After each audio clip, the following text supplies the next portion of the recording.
पेडगाव हिंद केसरी मैदान तर पार पडलं, पण त्यानंतर एक बिनजोडचं मैदान झालं आणि आज आज पार पडतंय एक दुसरा एक बैल मैदान चौराडे तालुका खटाव जिल्हा सातारा या ठिकाणी.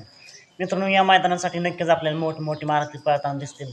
त्याचबरोबर नवीन चेहरेसुद्धा आपल्याला पळताना पाहायला मिळतील. मित्रांनो, बैलगाडा क्षेत्रातील देव दशमी केसरी बकासूर हा देखील या मैदानासाठी सज्ज झाला आहे. कारण मित्रांनो, हे चौराडेचं मैदान बकासूरसाठीच लकी आहे. जेव्हा जेव्हा पळाला तेव्हा तेव्हा नक्कीच गुलाल केला आहे. आणि आज एक दुसरा एक बैल मैदान आणि या मैदानासाठी बकासूर सज्ज झाला आहे. मित्रांनो, बकासूर येणे म्हणल्यावर बकासूरचा पायरा कोण हा देखील प्रश्न पडला असेल.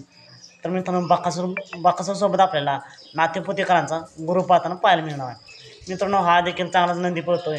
या नंदीला देखील तुफान स्पीड आहे आणि नातेपुतेकरांचा गुरु आज बकासूरसोबत पाहण्यासाठी सज्ज झाला आहे. बघा मित्रांनो, गाडीला स्पीड कसं लागतंय. नक्कीच बकासूरने याआधी जेव्हा जेव्हा पळाला तेव्हा तेव्हा गुलाल केला आहे. आज देखील गुलाल भेटावा हीच सेवागिरी महाराजांची प्रार्थना. कारण आपण जर पाहिलं तर मागची गेली बरेच मैदानी बकासूरला गुलाल भेटला नाही, काही कारणास्तव सेमीला हार होते.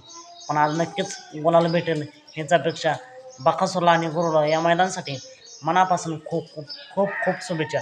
7 नंबर भेटेल पुन्हा एकदा एका नवीन अपडेट्स भन्नाट अशा नवीन व्हिडिओमध्ये.